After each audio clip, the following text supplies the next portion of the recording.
Você é bem-vindo aqui. A casa é sua, pode entrar, me esvazio de mim,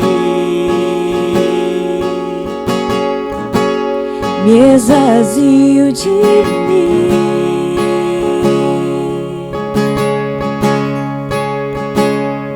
Sopra o teu vento aqui, toma o teu trono, vem reinar. Nós queremos te ouvir, nós queremos te ouvir.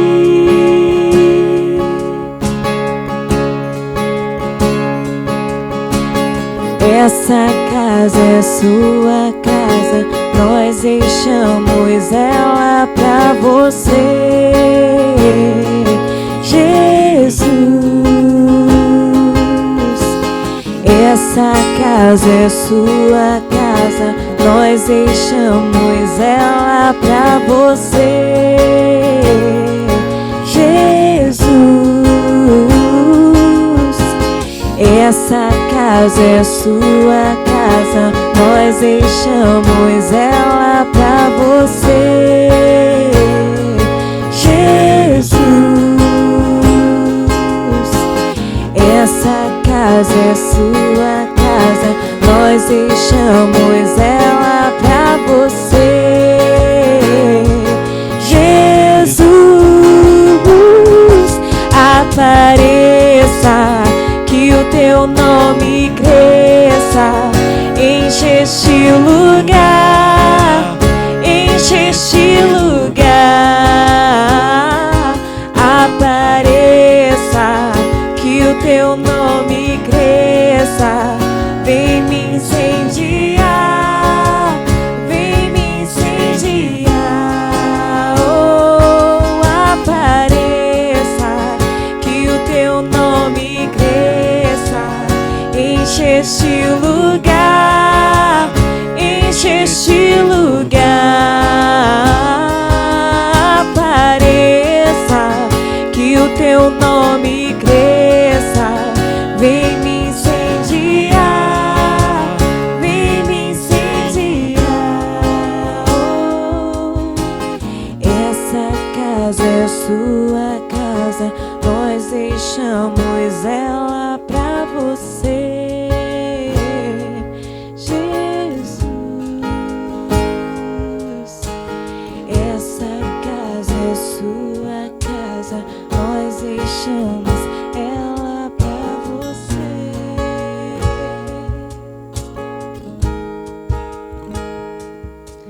Senhor Deus, nós te louvamos, Paizinho, e engrandecemos. Te agradecemos, Senhor, porque Tu estás presente nas nossas vidas, nas nossas casas. Seja bem-vindo, Espírito Santo de Deus. Toma o Teu lugar nas nossas vidas. Faz a Tua vontade, que o Teu querer seja cumprido em nossos corações, que nós possamos entender o nosso propósito em Ti, Senhor. Enche agora cada casa, cada família, cada pessoa que está participando desta celebração, Senhor, que eles possam neste momento sentir o Teu Espírito Santo e serem conduzidos para Te adorar, porque até a vontade de Te adorar vem de Ti, Senhor. Então que o Teu Espírito Santo, Jesus, possa estar presente na vida de cada um, em nome de Jesus, amém.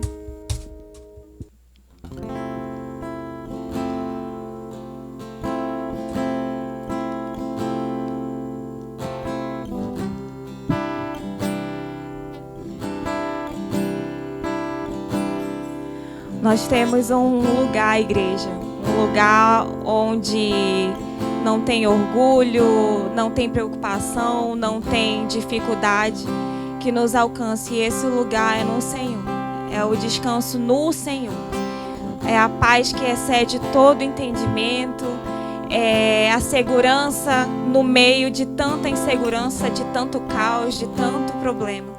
Nós temos onde descansar. O Senhor Senhor fala: vinde a mim todos vós que estáis cansados ou sobrecarregados, porque o meu fardo é leve e o meu jugo é suave. Então vamos adorar o Senhor certos disso, que temos um lugar de descanso nele. Seguro estou nos braços daquele que nunca me deixou.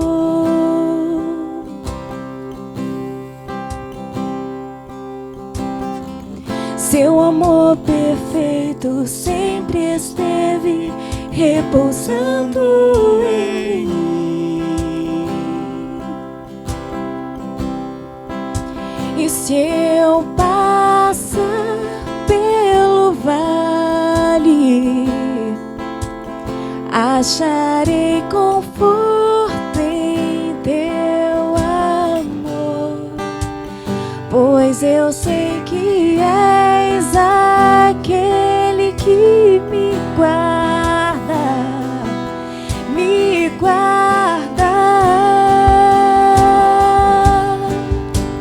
Em teus braços é o meu descanso. Em teus braços é o meu descanso. Em teus braços é o meu descanso. Em teus braços é o meu descanso. Seguro estou nos braços daquele que nunca me deixou.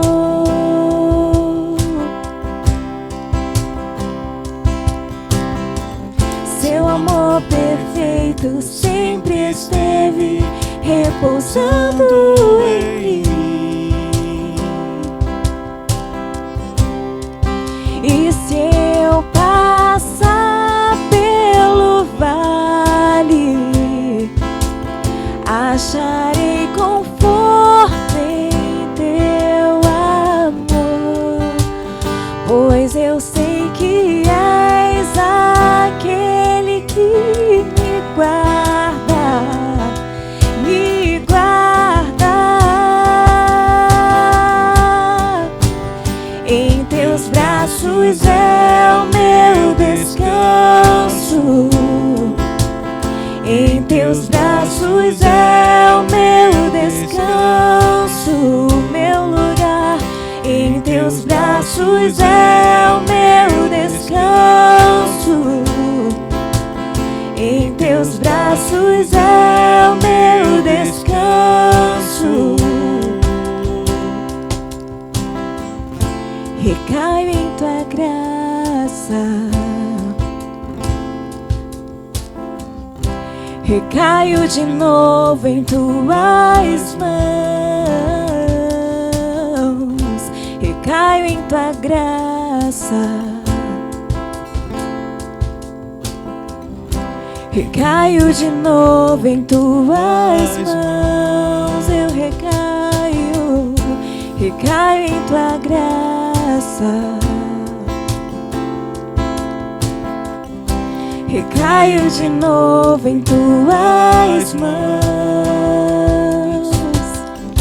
Recaio em tua graça. Recaio de novo em tuas mãos.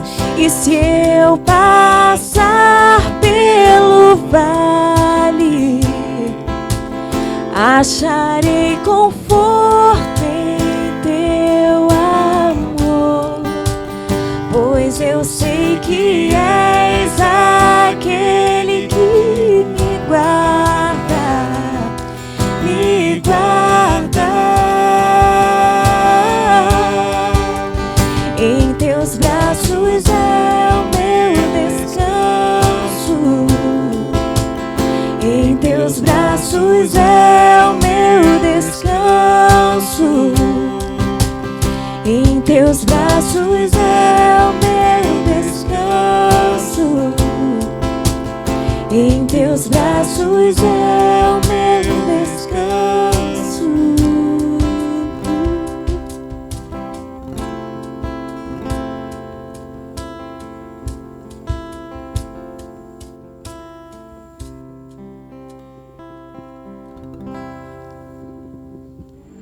Esse é o momento onde nós podemos estar juntos, abençoando outras pessoas, abençoando o reino.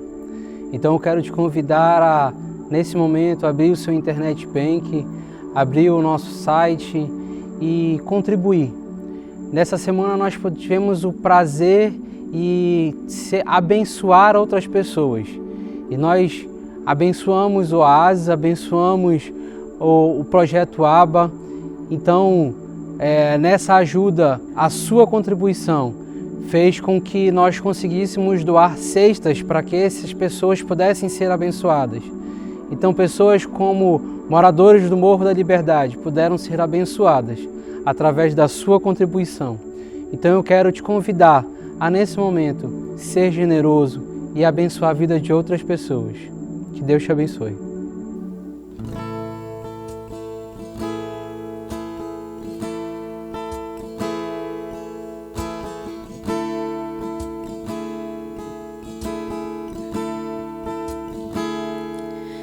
Eu bem sei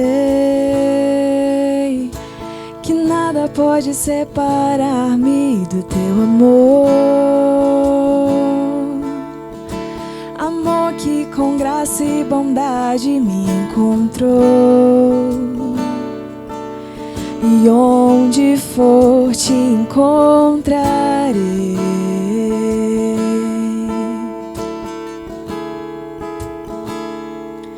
Se eu tentar me esconder no mais alto monte ou profundo mar, minha voz sei que tu reconhecerás.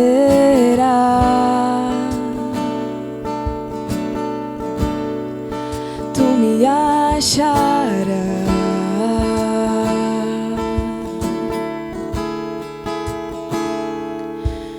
Mais forte que a morte é o teu amor, dissipa os meus erros, é o teu amor que luta as minhas guerras e ilumina as trevas, é o teu amor, é o teu amor, mais forte que a morte, é o teu amor, dissipa os meus erros, é o teu amor que luta as minhas guerras e ilumina as trevas, é o teu amor, é o teu amor.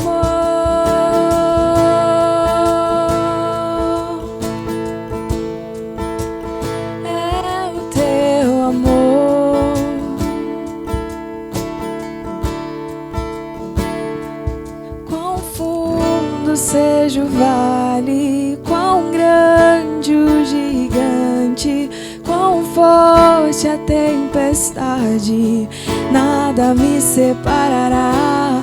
Por mais forte que seja o medo, profundo oceano, que gritem os meus anseios, sei que tu comigo está. Quão fundo seja o vale, quão grande o gigante, quão forte a tempestade, nada me separará. Por mais forte que seja o medo, profundo oceano, que gritem os meus anseios, sei que tu comigo está. Mais forte que a morte é o teu amor, dissipa os meus erros, é o teu amor que luta as minhas guerras e ilumina as trevas, é o teu amor, é o teu amor.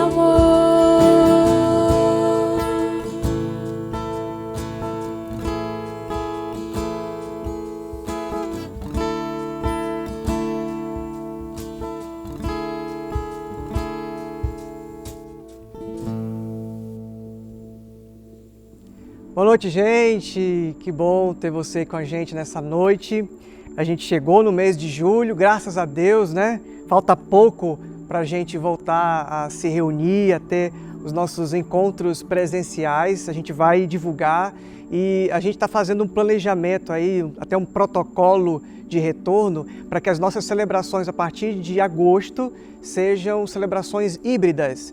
A gente tenha tanto online, para quem não pode vir para a igreja, e quem consegue ir, que não é do grupo de risco. A gente vai orientar direitinho, mas a partir de agosto a gente está voltando, a gente está muito feliz com isso. Então prepara aí o coração, prepara a emoção, que logo logo a gente vai estar aí mais pertinho, conectado e também presencial. Hoje nós estamos com esse cenário aqui especial, né, de construção, com vários andaimes, e durante o mês de julho nós vamos ministrar e vamos estudar as Escrituras, e a ênfase vai ser no livro de Neemias. A partir desse domingo nós vamos estudar o livro todo de Neemias, e é para lá que a gente vai agora. Livro de Neemias, originalmente ele é Esdras e Neemias, é um livro só, mas depois ele foi sendo alterado para que tivesse uma lógica aí, né? O povo que foi para o exílio babilônico agora começa a voltar em etapas, né, em momentos diferentes para Jerusalém.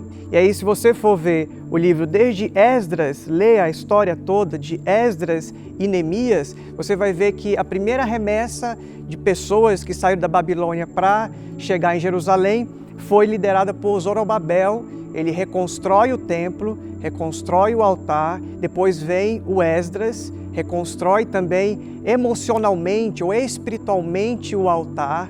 Ele lidera as emoções e a espiritualidade do povo, ele é praticamente o pastor dessa nação. O Esdras segue aí ministrando para as pessoas, lendo a palavra, orientando o povo a respeito da vontade de Deus. E aí na terceira remessa vem o Neemias para reconstruir os muros de Jerusalém. E a gente vai viver aqui nesse tempo esse assunto de reconstrução ou de reinício. O nome da nossa série, então, é Reinicie. Tem a ver com essa retomada. Como é que a gente vai voltar? Como é que a gente vai viver esse novo normal? Como é que a gente vai viver essa retomada? Tem muita gente que já está voltando ao seu trabalho, voltando, as crianças voltando à escola. E como é que a gente vai funcionar, inclusive como igreja? Então esse mês de julho é um mês de preparação para você nessa retomada. Vamos todos reiniciar a vida em comunidade. E como é que isso pode acontecer segundo a vontade de Deus? E é muito interessante que essa reconstrução dos muros de Jerusalém, na verdade, é uma grande analogia que Deus está reconstruindo esse povo. Deus está reiniciando a experiência de nação.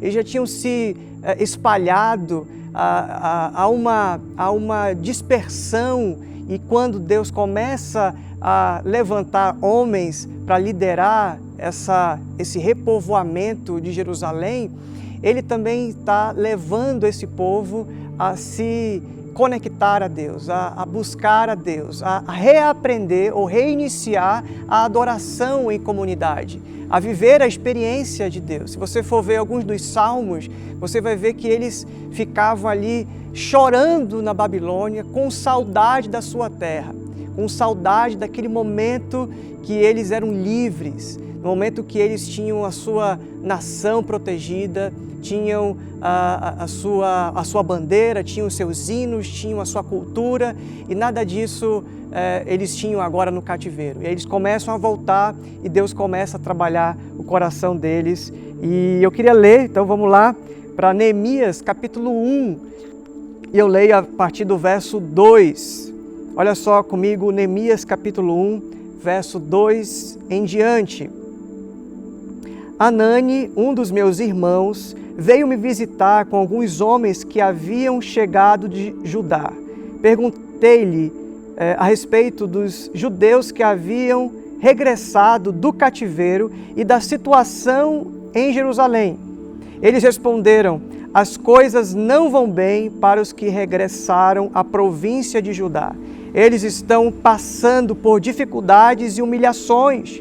O muro de Jerusalém foi derrubado e as suas portas foram destruídas pelo fogo. Quando ouvi isso, sentei-me e chorei. Durante alguns dias lamentei, jejuei e orei ao Deus dos céus. Então disse: ó Senhor, Deus dos céus, Deus grande e temível, que guardas tua aliança de amor leal para com os que te amam e obedecem aos teus mandamentos, ouve minha oração, olha do alto e vê que oro noite e dia por teu povo, Israel. Confesso que temos pecado contra ti, sim, minha própria família e eu temos pecado terrivelmente contra ti, não temos obedecido a teus mandamentos, decretos e estatutos que nos deste por meio do teu servo Moisés. Agora o verso 10. O povo que tu resgataste com o teu grande poder e com a tua forte mão é teu servo. Ó Senhor, por favor, ouve a oração deste teu servo, ouve as orações de teus servos que se agradam em te honrar. Peço que me concedas êxito hoje e que o rei me seja favorável. Nesse tempo, eu era copeiro do rei. Olha só que poderoso. O Neemias fica sabendo da miséria, do problema, fica sabendo de como que Jerusalém estava. E a notícia que ele recebe é que Jerusalém está toda destruída, os muros estão destruídos, as portas foram queimadas. E ele praticamente, no recurso da imaginação, ele pensa, ele se vê lá. Pelo relatório, pela palavra de alguém, ele se vê lá naquele ambiente que antes era glorioso, antes tinha uma fama para as nações, que Jerusalém, que a nação de Israel era a nação de um Deus poderoso, de um Deus verdadeiro, vivo, e agora a nação que estava em ruínas poderia estar representando que Deus havia abandonado, que Deus havia se esquecido, que eles estavam vivendo numa época de humilhação. Então, o exercício mental que o Neemias faz é se imaginar lá, vendo a situação, vendo as ruínas. E quando ele olha nessa imaginação, quando ele vê as ruínas mentalmente, né? Quando ele olha para essas ruínas, ele vê a sua própria ruína. Ele diz, é muito interessante a lógica, porque os seus irmãos falam, os seus contemporâneos falam a respeito de Jerusalém e quanto a cidade está destruída, quanto que as muralhas estão destruídas, e ele diz, eu sou essa muralha. Tanto é que em vez de dizer qualquer outra coisa, em vez de ele ter a ideia de reconstrução de imediato, vamos reconstruir, vamos lá, vamos fazer uma vaquinha, vamos fazer o nosso mutirão de reforma. Não, o Neemias se ajoelha e ora, e na oração dele, ele pede perdão pelos seus pecados. É como que ele estivesse dizendo, as ruínas de Jerusalém me lembram das minhas ruínas. As ruínas dos muros mostram a minha fragilidade, a minha situação, a minha condição. E aí ele pede perdão. Muito curioso isso, porque ele faz rapidamente uma associação. Aquela situação, aquela condição demonstra a minha situação. Você lembra na Bíblia de vários profetas e homens de Deus que tiveram esse mesmo insight. Quando Isaías, no capítulo 6, vê o Senhor sentado no alto e sublime trono, ele fala, ai de mim. Ele tem ali uma visão do trono de Deus, mas ele olha para o trono e ele se volta para dentro e diz, eu sou pecador. Então, isso é um exercício que é muito saudável para a gente fazer. Em vez de a gente olhar para o problema, em vez de a gente olhar para a situação, a gente olhar para a situação e fazer uma busca primeiro interna. Como que isso, na verdade, tem a ver não com pedra, tem a ver comigo.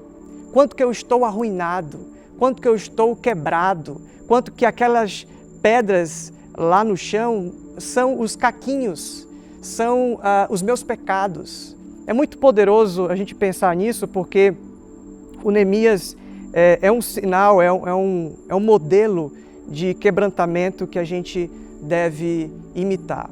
A gente deve olhar, como Jesus ensinou para a vida, né? Olhar para a vida e perceber que a vida ensina a gente. Olhar para as coisas criadas e ver que as coisas criadas ensinam sobre Deus. Jesus fez muito isso. Ele andava pela cidade e dizia: vocês olham para essa condição dos passarinhos que não plantam, não guardam em celeiros, mas o Pai dá para eles. Vocês não devem então se preocupar como esses passarinhos.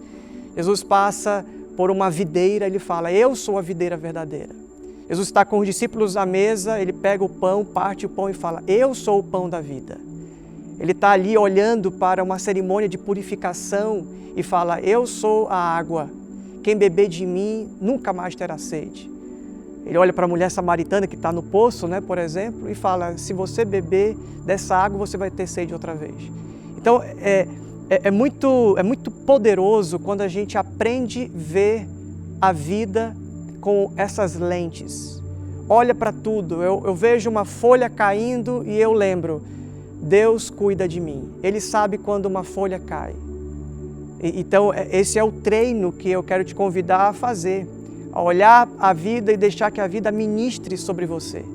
Olhar para as ações à sua volta, como o Neemias fez, olhou para as ruínas, imaginou as ruínas de Jerusalém e disse: eu estou exatamente assim.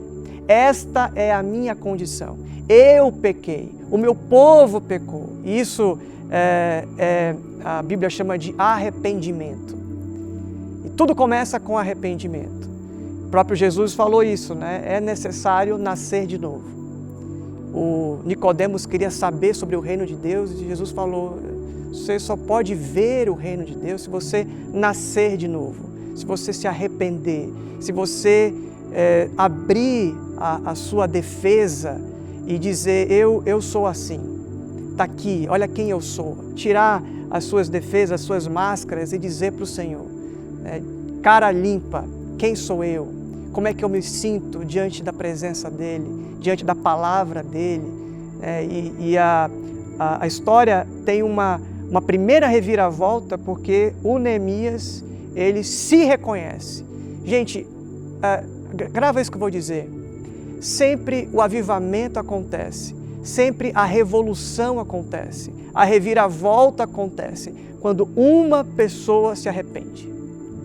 Se você for ler, inclusive o John Stott fala isso sobre avivamento, né?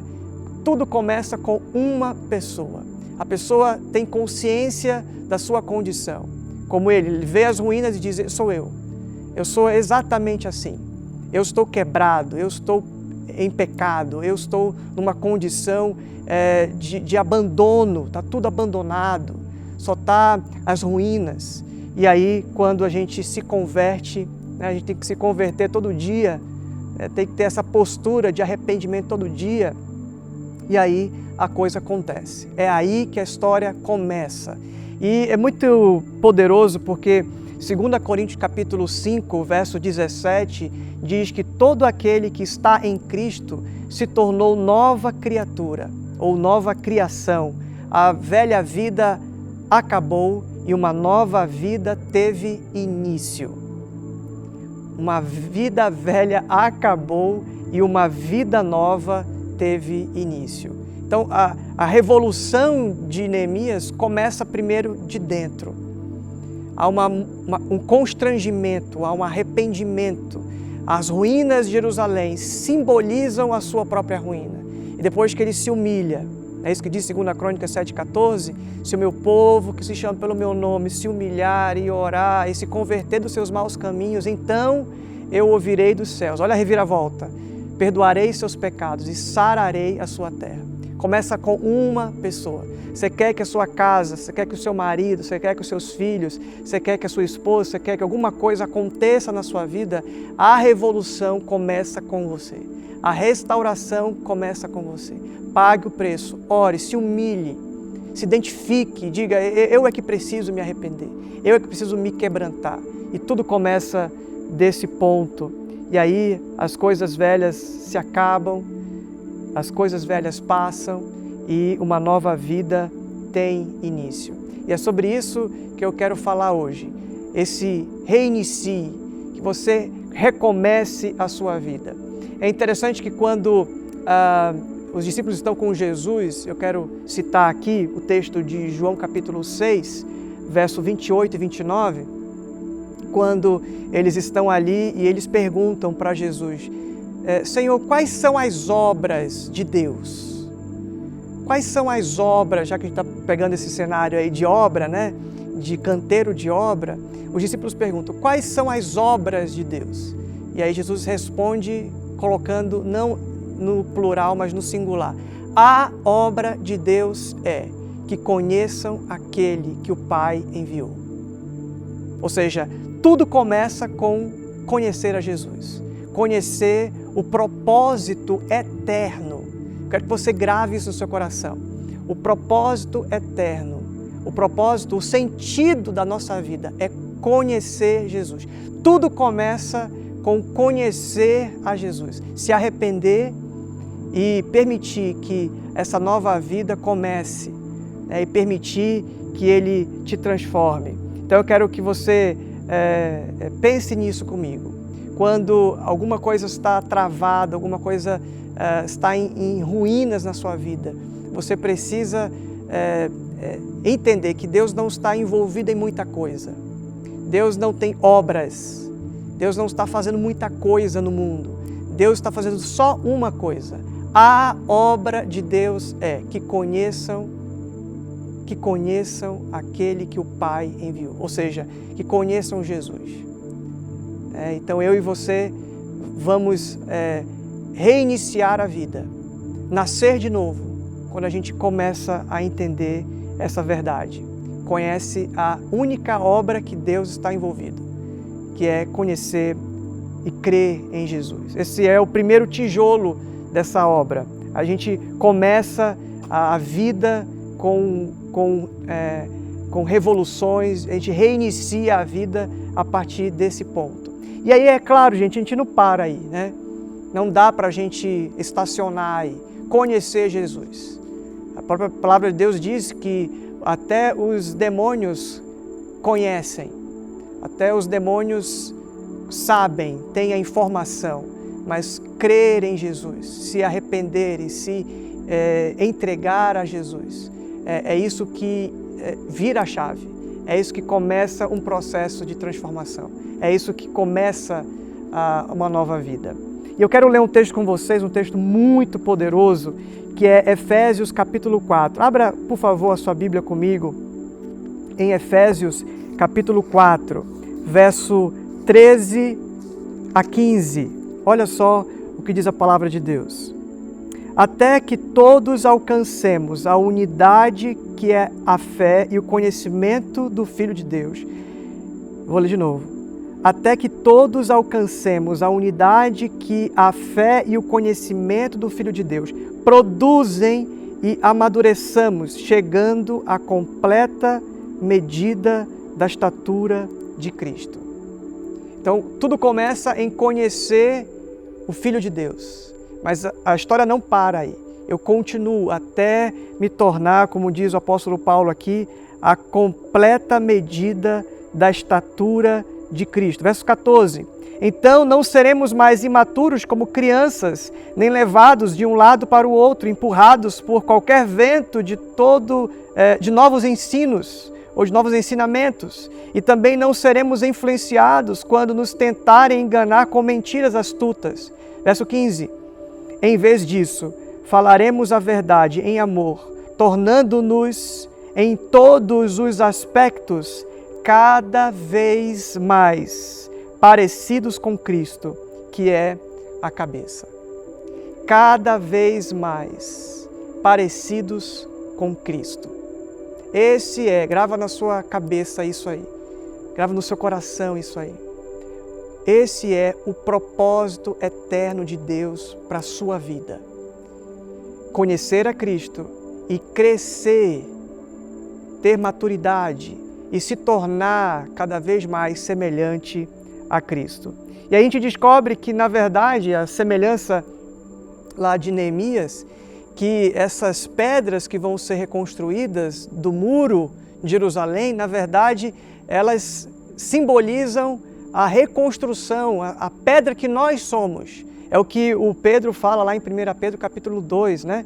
Que nós somos pedras vivas, somos usadas, somos separadas para uma construção de uma casa espiritual.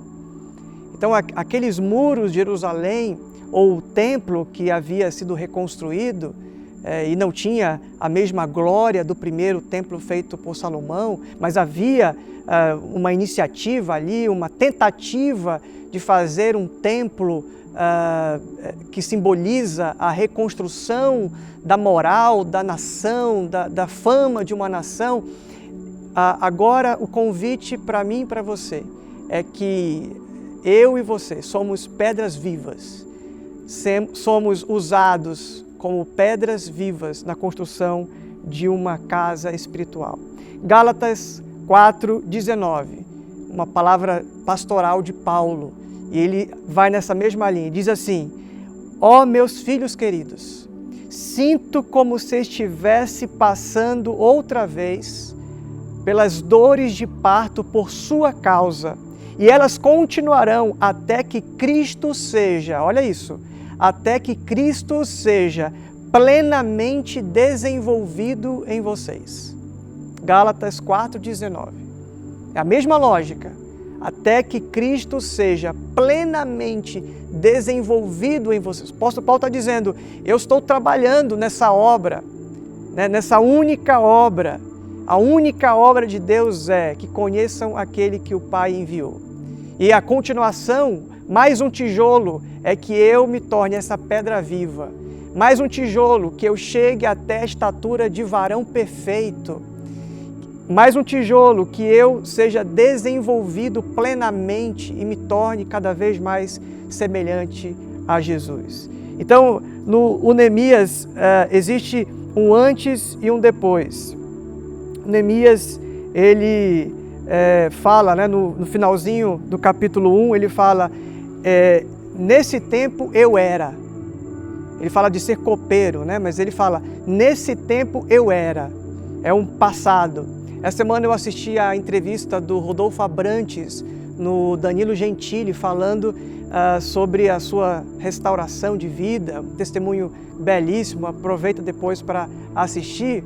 E ele foi questionado lá, olha, como é que você passou por essa transição? E aí tem uma hora que o Roger pergunta para ele assim, você cantava as músicas da sua banda e depois você se converteu e parou de cantar aquelas músicas. Por que Deus não gosta daquilo? É uma pergunta, meio que uma provocação, né? E o Rodolfo Abrantes falou, é porque quando eu cantava aquelas músicas tinham a ver com o meu estilo de vida. E como eu me converti, como eu tenho hoje um outro estilo de vida, eu nasci de novo, né? Estou me tornando cada vez mais semelhante a Jesus, aquelas músicas não têm mais a ver, porque elas não combinam mais com o meu estilo de vida.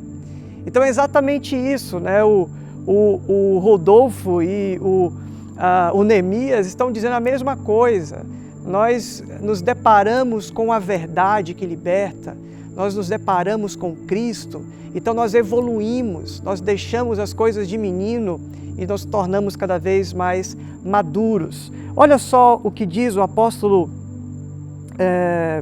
Paulo aqui em Atos. Atos quem escreve é Lucas, mas é um testemunho que o Paulo está dando aqui em Atos 26, verso 9 a 20. Olha só comigo aqui, o testemunho do apóstolo Paulo. Eu falei do testemunho do Rodolfo Abrantes, agora do apóstolo Paulo. Atos 26, verso 9 em diante. Eu costumava pensar que era minha obrigação empenhar-me em me opor ao nome de Jesus Nazareno. Foi exatamente o que fiz em Jerusalém. Com a autorização dos principais sacerdotes, fui responsável pela prisão de muitos dentre o povo santo. E eu votava contra eles quando eram condenados à morte. Muitas vezes providenciei que fossem castigados nas sinagogas, a fim de obrigá-los a blasfemar. Eu me opunha a eles com tanta violência que os perseguia até em cidades estrangeiras. Certo dia, é a hora da reviravolta, certo dia, numa das minhas missões, dirigia-me a Damasco, autorizado e incumbido pelos principais sacerdotes. Por volta do meio-dia, ó rei, ainda a caminho, uma luz no céu, mais intensa que o sol, brilhou sobre mim e meus companheiros. Todos nós caímos no chão e eu ouvi uma voz que me dizia em aramaico: Saulo, Saulo, por que você me persegue? Não adianta lutar contra a minha vontade. Quem és tu, Senhor? Perguntei.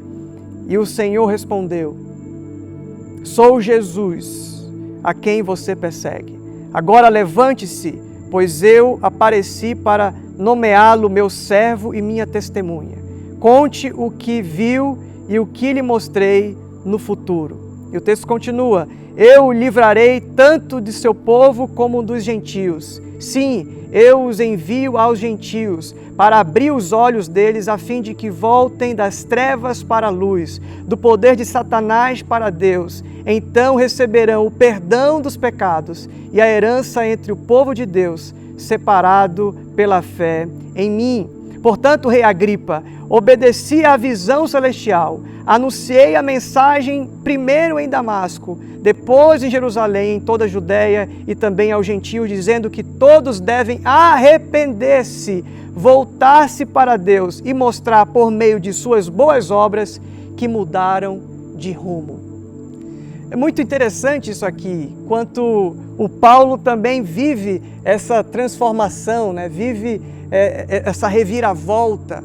Ele olha para a sua vida e diz assim: olha como foi a minha história, como Deus foi me conduzindo. E o próprio Paulo fala em 1 Coríntios capítulo 6, verso 9 a 11, uma frasezinha, ele fala um monte de coisa das pessoas, alguns pecados, algumas condutas, e ele no final fala: alguns de vocês eram assim. Eu acho poderoso isso. Vocês eram assim. Isso era a identidade de vocês. Isso definia vocês. Isso escravizava vocês. Mas vocês eram assim. É passado. Virou a página. Vocês reiniciaram. Vocês tiveram um recomeço. E eu acho muito linda a frase do Martin Luther King, que diz: eu não sou quem eu deveria ser, mas graças a Deus eu não sou mais quem eu era. Graças a Deus, eu posso dizer isso. Graças a Deus, eu já não sou quem eu era. Esse é o momento da reviravolta. Meus irmãos, esse é o propósito eterno de todos nós. Nos tornarmos cada vez mais semelhantes a Jesus. Agora, um outro aspecto, e eu vou caminhando para o final aqui, um outro aspecto que eu queria tratar com você, é que além desse propósito eterno que todos nós temos, só reiniciamos, só recomeçamos ao conhecer Cristo e vamos então amadurecendo e nos tornando semelhantes a Cristo. Esse é o propósito eterno. Não dedique a sua vida a nenhuma outra coisa. Nada é mais importante. Não dedique seus esforços a qualquer outra coisa que não seja isso. Se tornar cada vez mais semelhante a Cristo. Você ouviu o que eu disse? Não se dedique. Se você está fazendo alguma coisa hoje que não tem nada a ver em se tornar cada vez mais semelhante a Cristo, abandone, jogue fora, queime, jogue no lixo e reinicie, porque esse é o propósito eterno. Você deve saber isso de cor. Se alguém perguntar para você qual é o propósito da sua vida, você tem que dizer: o propósito eterno, o propósito de Deus para a minha vida é que eu me torne cada vez mais semelhante a Cristo. que eu me torne cada vez mais semelhante a Cristo. E eu quero ir para o final, como eu falei, falando do propósito específico.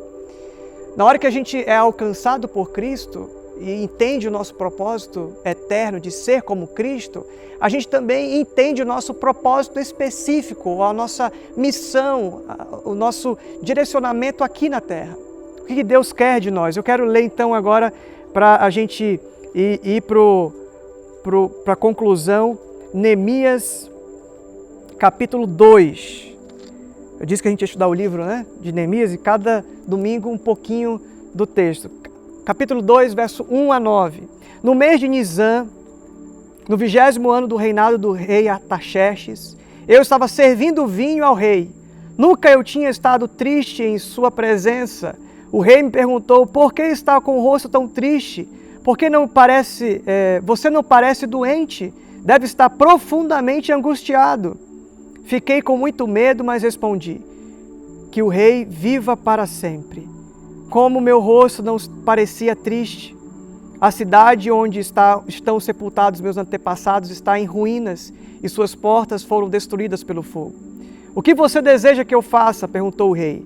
Depois de orar ao Deus dos céus, respondi: se lhe parecer bem e se o rei for favorável a mim, seu servo, peço que me envie ajudar para reconstruir a cidade onde meus antepassados estão sepultados. O rei, com a rainha sentada ao seu lado, perguntou: quanto tempo você ficará ausente? Quando voltará? Respondi ao rei quanto tempo ficaria ausente, e ele atendeu a meu pedido. Disse também: se lhe parecer bem, gostaria que o rei me desse cartas para levar aos governadores da província a oeste do rio Eufrates, com instruções para que eles permitam que eu viaje em segurança por seus territórios até chegar a Judá. Peço ainda que o rei me dê uma carta para levar a Asaf, administrador da floresta real, com instruções para que me forneça madeira. Precisarei desse material para as vigas das portas de Jerusalém, da fortaleza junto ao templo, para os muros da cidade e para a minha própria casa. O rei atendeu a esses pedidos, pois a bondosa mão de Deus estava sobre mim. Fui aos governadores da província a oeste do rio Eufrates e lhes entreguei as cartas do rei. Além disso, o rei enviou oficiais do exército e cavaleiros para me protegerem. E aí o texto continua.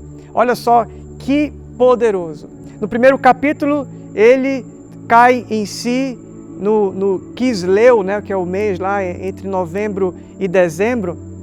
Ele cai em si, ele reconhece que ele é aquelas ruínas, que ele é pecador, ele se arrepende, e alguns meses depois, 4 meses praticamente depois, meses que ele chama aqui de Nisan, março, abril, praticamente, ele coloca em prática o seu plano. Ele explica para o rei, e o rei falou, deu a deixa, e o Neemias vem com tudo e fala: eu estou triste por causa disso, eu gostaria, ele ora, pede direção de Deus, é óbvio, né? Ele começa a intervir, diz assim: se você me ajudar, se você puder, faça uma carta, E aí é muito louco, porque essa reviravolta que o Neemias vive, entendendo o propósito eterno de se tornar cada vez mais parte do plano de Deus, né? Semelhante a Jesus, semelhante àquilo que Deus tem para a vida dele, ele começa agora a ser usado por Deus para a reconstrução dos muros de Jerusalém. Eu não estou dizendo, meus irmãos, que aquilo que o Neemias fazia como copeiro do rei não era propósito de Deus. Foi propósito de Deus por um tempo.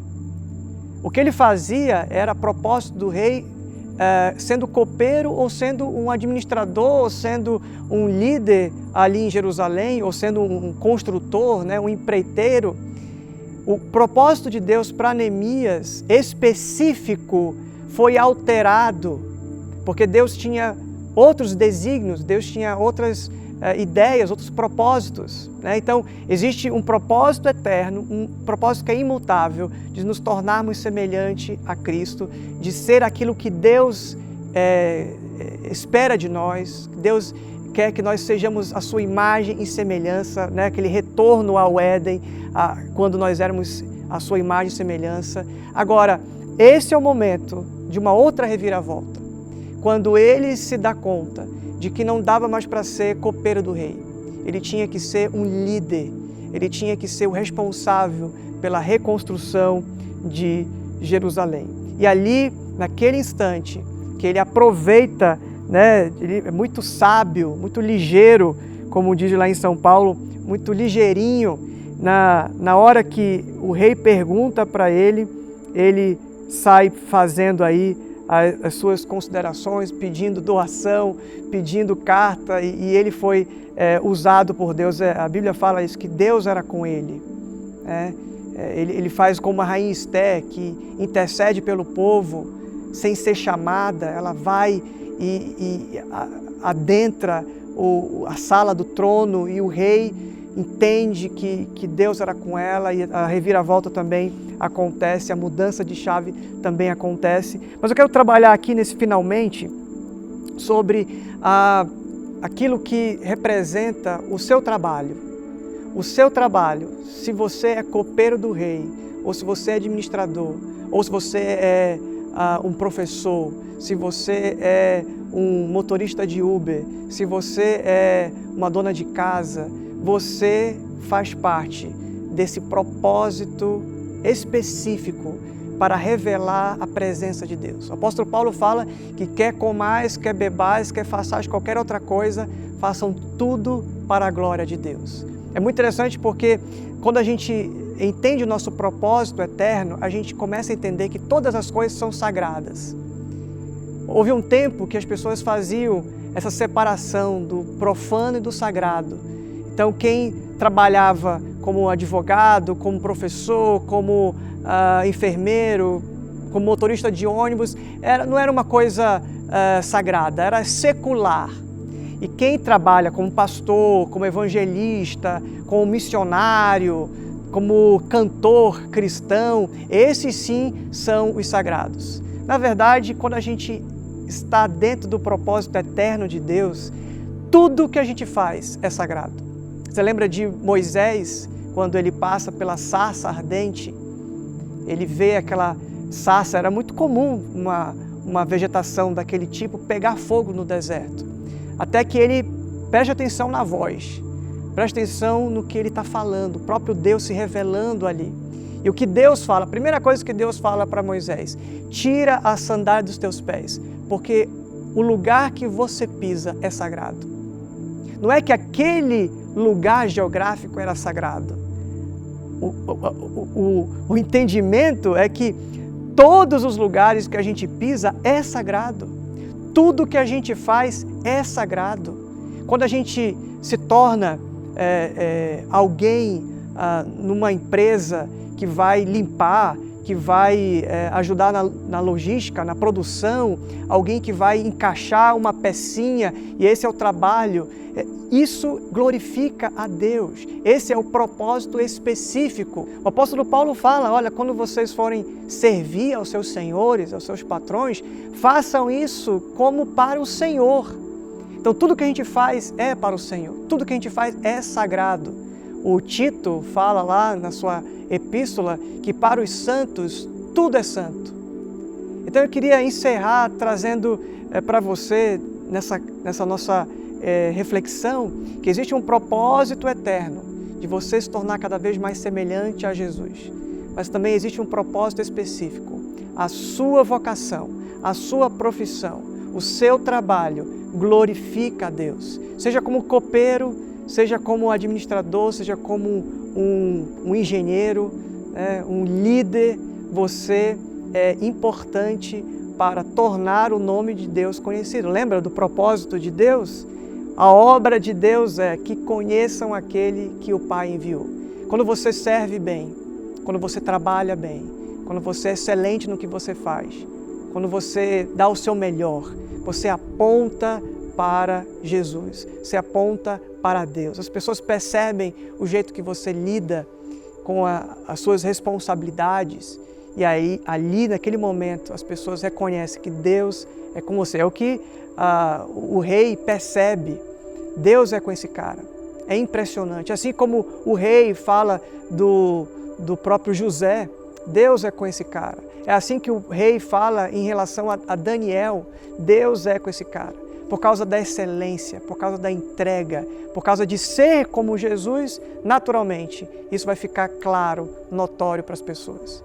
A minha oração, meu irmão, minha irmã, nessa nossa introdução sobre o livro de Neemias, é que você seja encorajado, desafiado a viver o seu propósito eterno, se tornar cada vez mais semelhante a Jesus.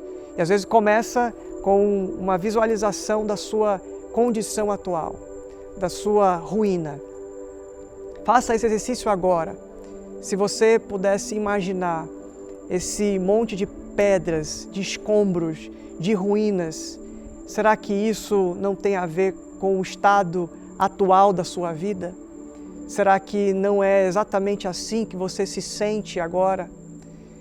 Será que alguma coisa que aconteceu na sua vida fez você quebrar, você ruir, você ainda está entendendo o que aconteceu, catando os caquinhos, uma decepção amorosa, uma traição, qualquer outra situação que te colocou prostrado, você está agora olhando para a sua vida, você que passou e sofreu com a pandemia, você teve pessoas queridas que você perdeu, ou o trabalho que você perdeu, ou a nova realidade te assusta. Olhe para esses caquinhos, olhe para essas ruínas e veja Deus reconstruindo tudo outra vez. Veja Deus te dando a oportunidade de reiniciar. Deus é com você, assim como Ele foi com Neemias, Deus é com você. Aquilo que você faz, aquilo que você talvez agora tenha que reaprender, ou se reinventar, recomeçar uma outra área, recomeçar um negócio, você que tem que recomeçar a sua família, depois de um abalo, depois de um divórcio, depois de alguma coisa que aconteceu na sua família, na sua casa, saiba que Deus é com você. Ele é especialista em transformar ponto final em vírgula, em fazer você reiniciar. Não importa quantas vezes você teve que voltar para o começo. Recomece com o entendimento que Deus é com você. Deus era com Neemias, Deus é com você. Uma coisa que parece impossível, reconstrução dos muros de uma cidade. Deus é com você. E Ele pode te usar na forma que você foi criado para ser cada vez mais semelhante a Jesus e assim trabalhando, sendo um melhor pai, sendo uma melhor esposa, sendo um melhor filho, sendo um profissional excelente, apontar para a glória de Deus, apontar para o Senhor, apontar para a beleza de Deus, apontar para a criatividade de Deus, apontar para a bondade de Deus. Que Deus use a sua vida, meu irmão, para reiniciar. Que o mês de julho seja o recomeço das aulas, o recomeço do trabalho, o recomeço de uma relação, o recomeço da sua vida espiritual, o recomeço, reinicie com Deus. Eu tenho certeza que Ele vai fazer essa reviravolta e fazer você bem-sucedido. Você vai ter êxito, assim como Neemias orou. Ore por isso agora.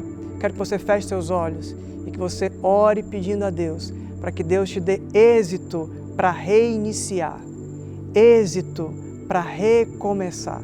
Eu quero orar por você agora. Senhor, em nome de Jesus, nós que estamos vivendo essa realidade, esse tempo, todos nós estamos sendo levados a nos reinventar, a reiniciar alguns processos na nossa vida. Alguns de nós estamos ansiosos, preocupados, inseguros, com medo. Existem pessoas que estão reiniciando em vários aspectos, em vários temas das suas vidas. E eu peço que, da mesma forma que o Senhor deu essa força, essa convicção, o Senhor foi com Neemias, o Senhor também seja com cada um de nós, que teremos que reiniciar. Nos dê coragem, nos dê motivação, nos dê bom ânimo, que o Senhor nos lembre que o Senhor é o único que pode fazer uma reviravolta na nossa vida, o único que pode fazer a gente ter bom êxito nas nossas coisas, no nosso trabalho, nas nossas realizações. Abençoa o teu povo, abençoa com inteligência, abençoa com sabedoria, abençoe com as emoções da alegria, da força, do ânimo. Tira, Senhor, todo o desespero, tira toda a ansiedade, todo o medo de recomeçar.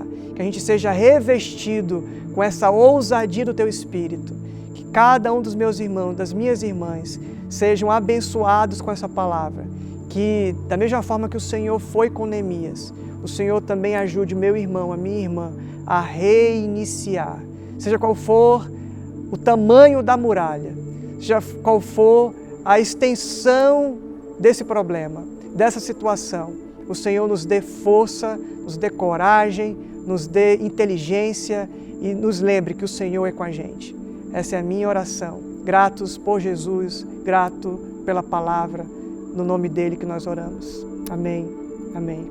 Deus abençoe a sua vida.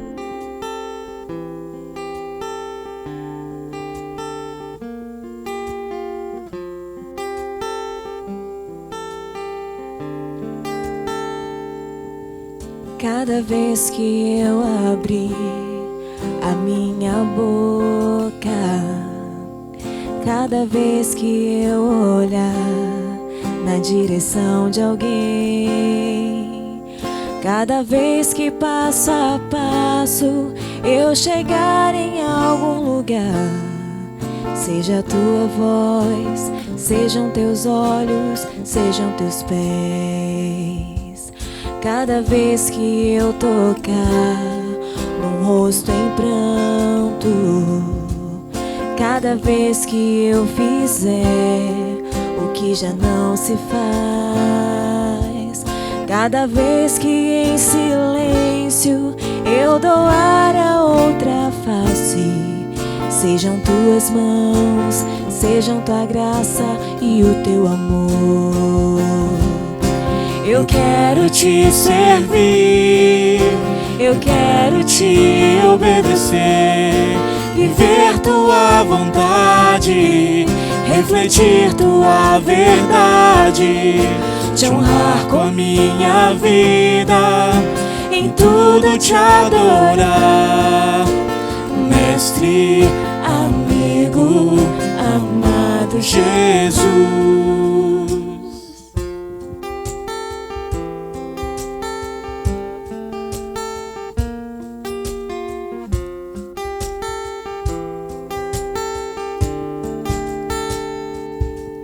Cada vez que eu tocar no ombro amigo, cada vez que eu fizer o que já não se faz, cada vez que em silêncio eu doar a outra face, serei tuas mãos, venha a tua graça e o teu amor.